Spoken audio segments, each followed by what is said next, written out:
love for you just to kind of give a brief overview of what's going on in your ecosystem, any highlights or updates, and then resources that you'd like to share. If you don't remember, I'm Kelly Green. I'm in Arizona, and updates for us, it is the end of the CSO season, so our Arizona STEMmies are tonight, and the students are planning to get dressed up and excited to celebrate different types of awards like Best Action Plan, CSO of the Year, celebrate all the work they've been doing. And for our rural students, one of my favorites, he did a lake cleanup day.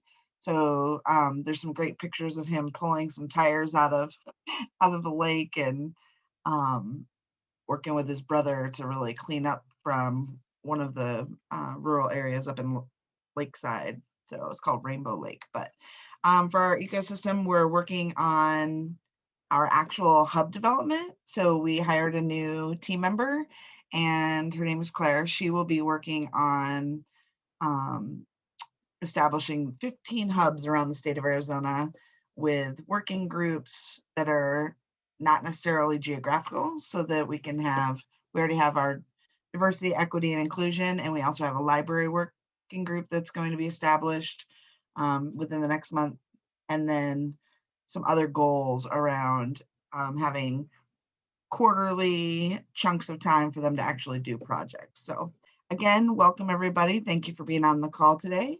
John, you're first in my box. Would you like to give your welcome and update? Sure. John McFarland, Partnerships Coordinator at Idaho STEM Action Center. Right now we have 2 hubs that have formed and are well underway, and we're forming our 3rd one. Actually have our facilitation meeting later today. We're enrolling schools for the CSO program for the fall, which we're excited about. We're also putting together another EduCurious cohort leadership group to expand STEM capacity in the rural schools around the state. That's about it for us right now, at least that I can think of. I know we're doing a lot more than that. I know, right? It's kind of like, clear the brain for a minute. Olivia, you're up next on mine. Yeah, good morning. I think this is my first gathering with you all, so thanks for letting me be here. I am Olivia Walters, I'm Foundation Outreach Coordinator for the Lancaster County STEM Alliance in Lancaster, Pennsylvania. We are also, it's one of those so busy times that it's hard to think of what we're actually doing. But top of mind is a virtual DEI training that we are offering to all of our outside of school time providers, so that we can help to ensure that all of our STEM learning environments are really welcoming to any student who walks through the door. So we're really excited. It's a partnership with one of our local state universities and our STEM ecosystem. And then we're hosting some virtual summer learning again. Last year we did that for 600 kids across our county, and we're doing that again. So all of the nuances that come with that, of getting families in remote places, broadband and devices and things so they can log in to take part of that program. So lots of exciting things. Yeah, that's exciting. Is your training for DEI virtual, and would other people be able to join? It is virtual right now. Because of the intensity of the training, we're capping the class at 20 participants, and we're going to run a series of 2 virtual and 1 in person late fall. But I think the opportunity to open that up to a broader audience is absolutely there, and our partners at the university, I think, would be more than willing to do that. So absolutely a conversation I'm willing to have. Yeah, I'll put you in touch with our team members who are working on that. Excellent. Thank you. Beth, you're up next on my screenshot. Good morning, everybody.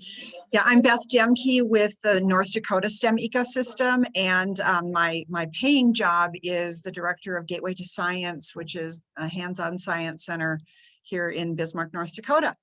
From the ecosystem perspective, we have launched an asset mapping project. We're a statewide ecosystem.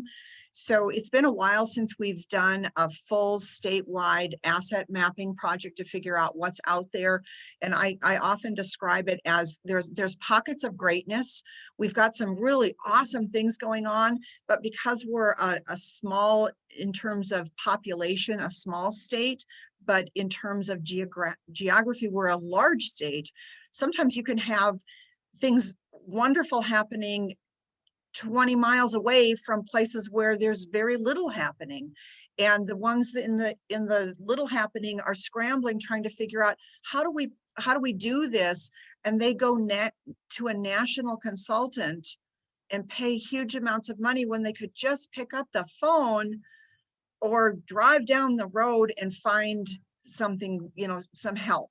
So to me, that's what the ecosystem should be doing, is more facilitating. We will do a better job of that when we know what everybody is doing. So that's our major goal here in the next couple of months, is to get that back in good shape so that we can really start to work on it and get more people involved. From our Science Center perspective, we've been in a capital campaign for a while in building a new facility, and we just got a pretty major appropriation from our legislature that's going to make that job a whole lot easier, and we're going to be back in construction mode here very quickly. So y'all are going to want to come see us here in Bismarck, North Dakota, because the Science Center is going to, we've got a funder who likes to call it the Epcot on the Prairie. It's going to be real fun and educational, but you got to start with fun or else they don't show up, right? Sounds like So, a rural yeah, ecosystems convening to me. Yeah. Well, and we're ultimately going to be the kind of the place that houses the ecosystem, because right now we really don't have a place that is central for the ecosystem. So we're looking forward to having a place for that. So yeah, awesome stuff. Yeah, that's exciting. Nancy, you're next. Sure. So like I said, I'm crashing your meeting. Our Philadelphia STEM ecosystem is not a rural ecosystem. But as you know from the email that I sent out, I think to the whole ecosystem last week, we're working with TIES and with the Pennsylvania statewide STEM ecosystem to help everybody else create clusters of ecosystems, which we're now calling ecospheres. And so some of us have already started doing that. I know we're doing it in Philly. I know there's some in the Midwest. I know that California is doing that. And then there's a lot of folks who are kind of really interested in how this works and why, put together clusters of ecosystems. So it's really, really exciting work. Jan wanted me to attend this meeting because the ecospheres don't necessarily have to be defined geographically. An ecosphere could be all the rural ecosystems or all the ecosystems specific to a STEM topic or orientation. So I just really wanted to see what you were all doing, and if you have time later on, or if you want to put it into the chat, I'm happy to tell you what I know so far about the ecospheres movement, but it's just begun, so my answers will probably be very short. Thanks for being here. I mean, I guess we'll let her crash, right? No. Keep us posted. You can always mute me. Oh, that's right. I have the power. Excellent. Is it Jean? Is that how you say it? It's Jeannie. It's Jeannie. Okay. Yeah, my mom didn't want to be called Big Jean and me Little Jean, or her Old Jean and me Young Jean. So I'm Jeannie. It's nice to see all of you. I work in Ohio. I have an education company called educationprojects.org, and we work with agriculture. So that's why in particular, we're interested in these STEM organizations that promote rural STEM in particular, and connecting kids up with really high tech and high talent careers in agriculture, because there are many. So I want to say, first, I want to say to Beth, I need to make connection with you, because we're working with North Dakota Soybean and the National Genotyping Center, which is located in Fargo, to do a workshop in June for 30 teachers from, and we're coming to North Dakota to do that. So you need to, so I'm putting that workshop sign up, and it's all free. That's happening in Fargo next month. And so, gosh, I'd love to meet you there. I'm going to come, and there's an industry dinner, and so that would really be awesome. So, or if anybody else wants to, we actually have a teacher from Ohio that is driving to Fargo to go to that workshop. So anyway, we would love to see you there and talk about what you're doing with STEM in North Dakota in particular. But okay, so sorry, I got off track a little bit. Anyway, I'm really excited. that's We're perfect. interested in working with, we also got a USDA grant to work with rural teachers here in Ohio with a organization called Battelle, which is a big international research organization here based in Columbus, and they promote STEM education in Ohio particularly. So they're our partner in this. So rural, love rural. All Yes. in on rural. Well, we're so excited you joined us, Jeannie, because what great news for you, Beth, and the growth of your building or your science center, and then being able to talk with Jeannie and what they're doing. So thanks for crashing. I put in the chat, woohoo! I'm trending, like people want to come to my meeting. That's great. All right, Barb, you're up next on my video list.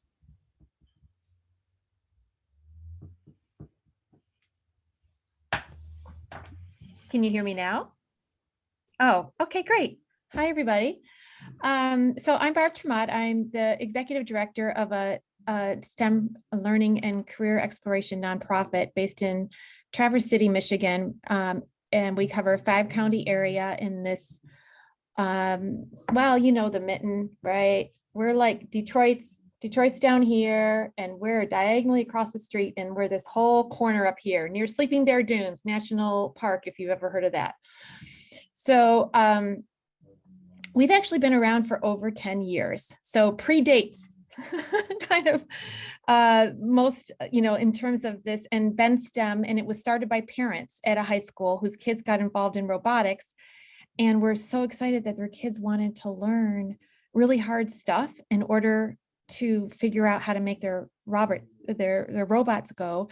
And they had to learn how to fundraise, and they had to learn how to say what they were doing, and all those soft skills, team-based and all that stuff. So, you know, a great STEM thing. We've evolved over time and got into doing 3D printing in schools as a way of doing design thinking and iterative development and all of those kind of putting, you know, STEM related rich activities.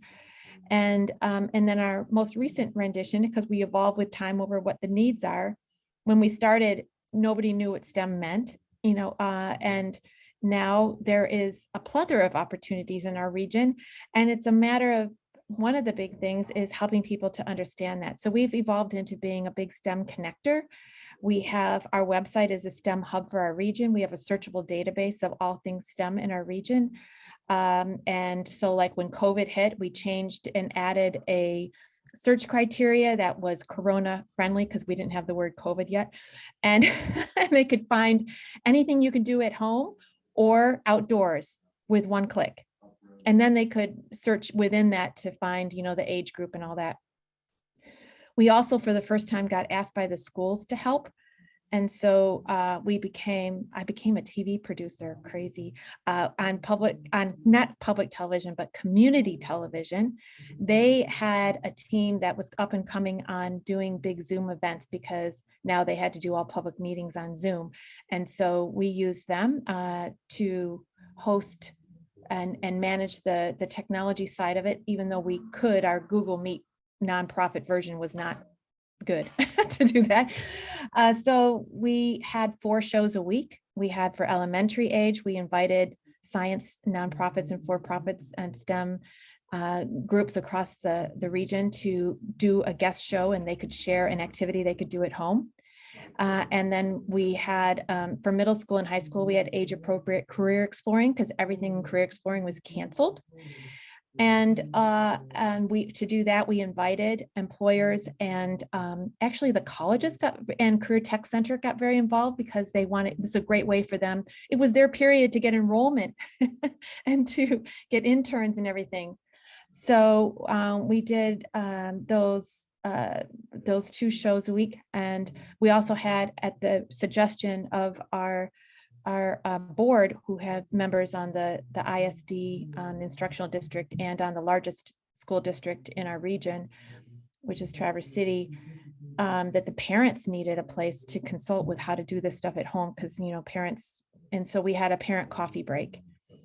That was not super highly attended, but those who came found it very helpful. We just basically, it was driven by their questions, and we just, you know, try to help support. I have an educator background in math, science, and tech. And so we also, during that period, developed a career investigator, and I just got announced today, I got a second grant to take it to the next level. We had a seed grant last year, and it's basically, you know, being a rural area, ag is one of the big, you know, employment areas, ag and construction. We're basically a summer play and winter playground and an agricultural area. And the data that comes from a lot of the, you know, national available applications and stuff does not really represent the careers at these small to medium manufacturers that we have in our region. Or even if they are jobs that are in other places, the salaries are not the same. And so it was very disconcerting that you see in these things that you're going to make, you know, major metropolitan area salaries, and that's not what you make locally, and it kind of turns kids off. And so we have developed a career investigator that is specific to our region, and we are in the process of adding employers to it. It's database driven. We're really excited about it.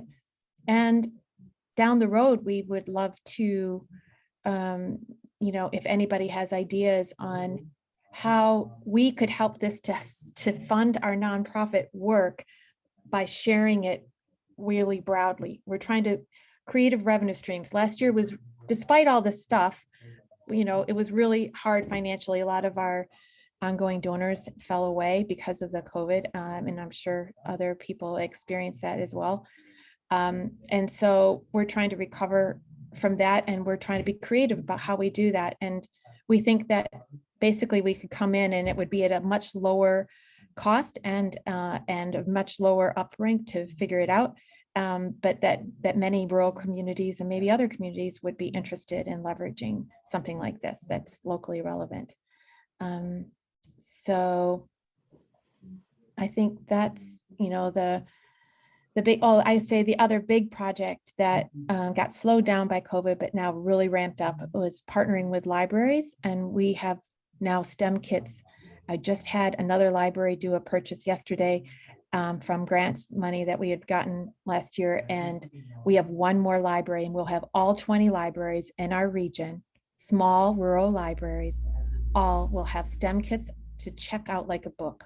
So these are, you know, games, activities, robots appropriate for different ages, puzzles, critical thinking skills, all kinds of activities. We had them at the main library, and I partnered with them to get them in all the small regional libraries. So, and this is another thing that we could see as a possible way to help fund our organization going forward, is maybe consulting with people on how to do that where they live.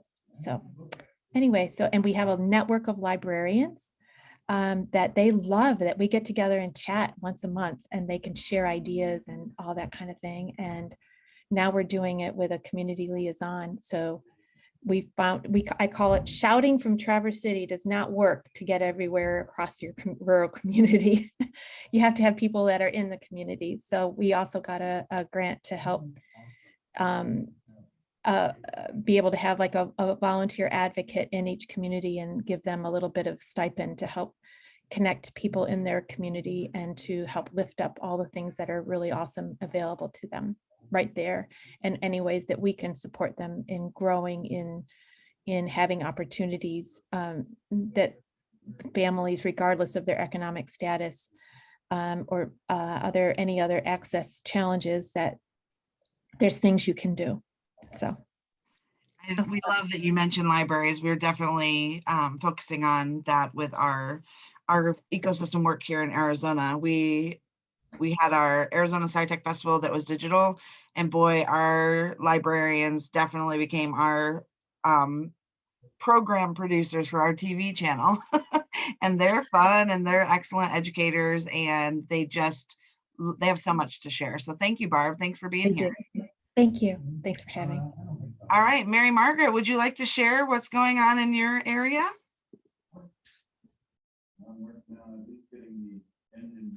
I would, thank you. Hi, everybody. I apologize for being late to the party, but I was late because of some really, a really exciting event. One of the schools that has been a strong supporter within our ecosystem had the opportunity for their students to speak live with 2 astronauts on the International Space Station. And it was broadcast on NASA TV. So for a half hour, the students asked questions and the 2 astronauts responded. So that was really exciting. That was just such a great opportunity for those students and for that project-based learning team. Well, I would argue, Mary Margaret, that you were just as excited. I still am. I'm just so happy for them because, you know, we all know with COVID, life has just been a train wreck and I wasn't allowed to go because there's still no quote visitors. But the team did include me, and it was through a program through SUNY Plattsburgh called Shine On, which is meant to develop STEM interest in middle school and high school kids. So we have been connected and sharing information and resources. So that's really the kind of big, exciting event that happened just at 10:30 this morning. But I want to pick up on the library piece because libraries are tremendous partners.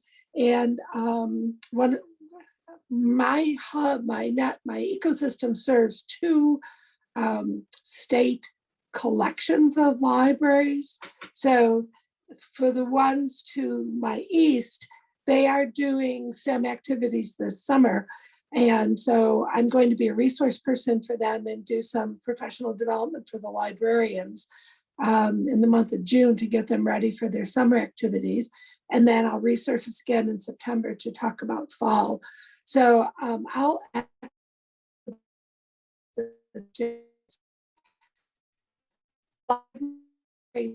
are great partners. They're great relations, including adult populations that we sometimes have a harder time connecting with. So, so that's it. Other than that, things are really good up here in the North Country. Today is our first day of sun. It's been raining for 10 days. So, so all is good. Thank you. I just had to turn my camera off because it was getting kind of choppy for me.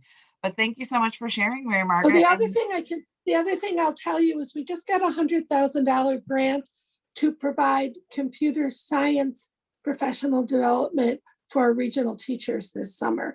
So we are doing that in a cross-curricular way and involving 2 of my other network leaders who were on the state writing team in that training. So as computer science really comes into its own in New York State, we are actively working to assure that that our teachers are ready and that our teachers don't see it as a separate entity, but as a skill that students need to develop as part of their career preparation. Now I'll be quiet. Oh, we love it. No, thank you. All right, Lisa, you're on my screen. If you'd like to share, say hello.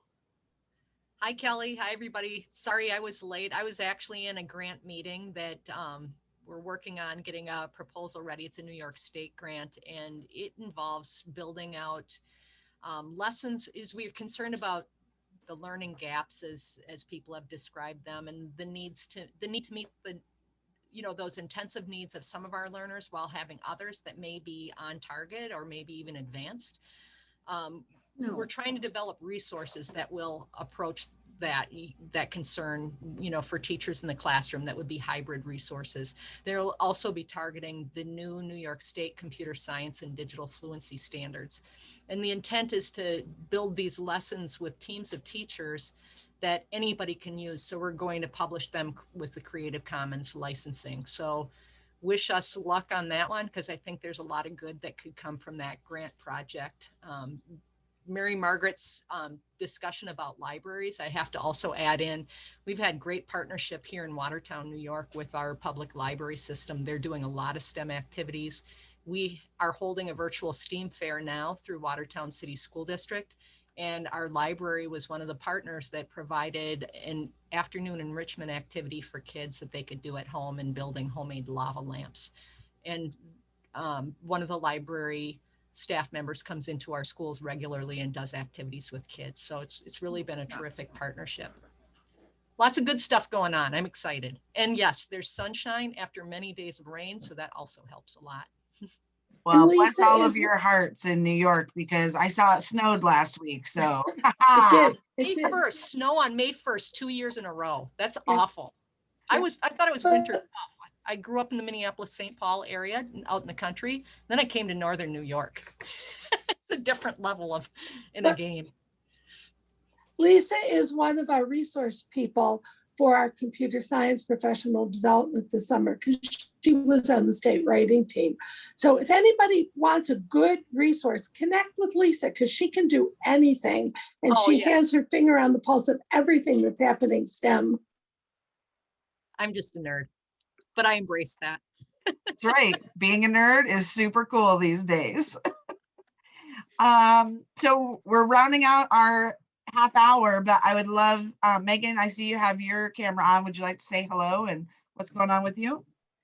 Hi, I'm in St. Louis, Missouri, and I actually work for Barnes & Noble. My role is school and institutional support. I know, and I'm fighting a good fight, just trying to communicate some of the programs and resources that Barnes & Noble can add to the equation. But I'm particularly proud of a partnership I have with the Project EduCare Reach, which is sort of rural preschool programs in Missouri.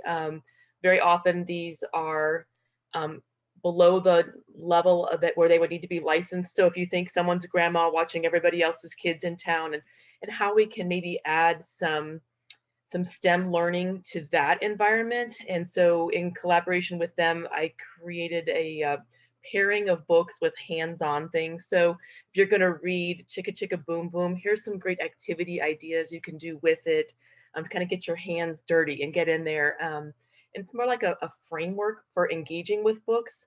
So kind of an excuse really to bring STEM into the ELA part of it, because the ELA seems to be a gateway conversation for many educators and after school programs and preschool programs. So that's something I'm very excited about, and we call it story design. So That's awesome. I love What Would You Do with a Box? yes, isn't that a great one? Yes. We did that all, again, I was a language arts teacher. So when I came into the SciTech Festival this year, I was like, well, let's have a literacy component. So we get all of those preschool parents and connect the librarians. So our librarians love that. We did a book a day. That librarian buy-in is essential, because they often will have a little bit more freedom, a little bit more space. And if you can get them on board with the STEM component and how it's an enhancement for their space, they often are the movers and shakers at the school. So that's really the best place to start. I would agree with you on that. Excellent. So we'll stay on if a couple more people want to share. I'm recording and I will send it out after, but I did see Daniel, you popped on your video. Did you want to say hello to the crew? Yes, I would absolutely love to. I love finding opportunities where you meet your people, your peeps, right? You all are doing some amazing work.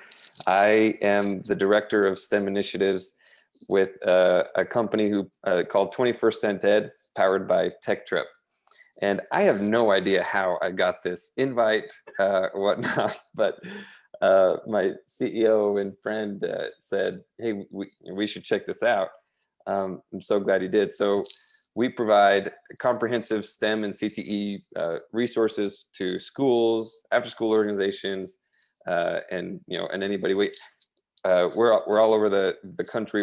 We work with currently trying to get several more, but 2 rural school districts, one in Colorado, and one in, I think they're both in Colorado, actually. Oh, and one in Utah. I'm based in Utah right now. Weather is fantastic, but I would love an opportunity to connect with as many people as possible in here. And it looks like you have this meeting every month. Mhm. Is that right? That is correct. Yes. Yeah, and so essentially we have 46 and counting virtual courses that can be all kind of self-paced for those independent study people, or you know, as we kind of know, it's best when students are mentored with there's a mentor there supporting them, right? Libraries are fantastic places to integrate courses. School districts, we work with several school districts across the country where they're integrating courses into their curriculum, and we range anywhere from engineering, design. We're developing design thinking courses right now, which are really fun, and sound and audio mixing. We don't kind of stick to just the robotics or coding. We have those as well. We try and reach, you know, a broad range of students. Our motto is, you know, STEM for all kids, and so it would be wonderful to get some emails and connect and maybe kind of learn how maybe we can help your ecosystems that you're doing enhance the experiences that students are receiving. Well, welcome. And like I said earlier, woohoo, we're trending. Lisa, Mary Margaret, Beth, and we were talking about this 6 months ago. How cool that we're finding new friends coming each month. So Daniel, drop your information in the chat box. I'll share it out in my follow-up. Maybe give us a little description who you are, and we'll send that out to everybody. So thanks again for being here. Sue, I see your camera's on. Would you like to say hello? Hello from southeastern North Carolina. This is just it's like when you find your peeps, it's amazing. We're having the same conversation. So libraries is where we're putting a lot of time. We've been dealing with real equity issues, not just because of COVID and lack of internet, but because of what's been happening to us with the hurricanes. I mean, we have people still from 2018 who haven't had FEMA claims processed and stuff. And so to that, we started with libraries putting in how the STEM of how to deal with hurricanes. We found a lot of children are frightened by the hurricanes and the unknown of what's coming in the future. So we created a bunch of STEM kits that are being distributed to libraries, which serve as hubs for FEMA and for disaster relief. That's where communities go. So we're trying to get them there proactively before the storms and having these fun STEM activities where the kids learn about the power of the storms, but also what we could be doing to mitigate them. So that's one thing. And then we started with STEM kits because we found so many kids were disconnected at home. We've worked with some small startup companies around the country to create, particularly for high school kids, home research kits where they grew things. And we had conferences and they sent in their posters, and we had judges, and they did it all. And many of them had never done it in school. They didn't think they could do it. So that's kind of to rural equity. The last thing that's going on with us is, of course, Biden's infrastructure plan and the announcement of what he was going to do with Amtrak. And we're wrapping up a 3-year grant on rural brain drain. And so we had our teams meet with somebody from Amtrak and somebody from North Carolina DOT Rail Division and talking about the careers that are possibly, but also we had somebody who works, he's an ambassador from Africa, who just talked about the history of what happens when trains come through your rural communities. And we talked about what happened out west with the Native Americans. So that's been interesting. A part of our philosophy is trying to get our rural community who surprised us. I've said this before on these, who surprised us with their sense of pride and value for what they have to offer, whereas other people approach them from a lesser than. And so we've been trying to use that message. And that was part of this, was having the kids recognize, well, if you're going to come into our area, this is how you're gonna do it.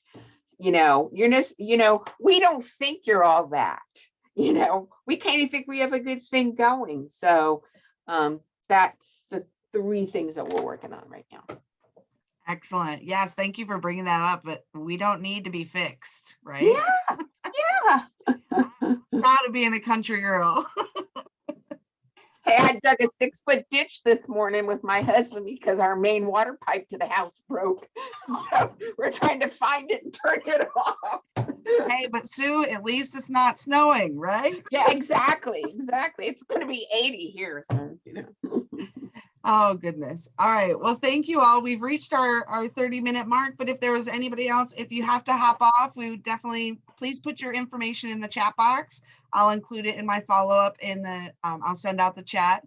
But wanted to give anybody else who wanted to, give a little shout out of what they're doing. I'll stay on and keep recording, and I'll include the recording after. But if anybody has to hop up for their next meeting, I appreciate you so much for being my people and joining the conversation. So, all right. Is there anybody else who wanted to share? Thanks for being here, Megan.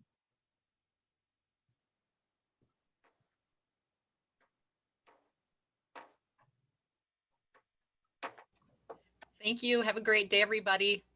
Bye, Lisa. Good to see you. Bye. Good to see you. Thanks for letting me crash. Bye, Absolutely. everybody. Thanks, Kelly. You're Nice to see you, welcome. Nancy. Bye. Good people.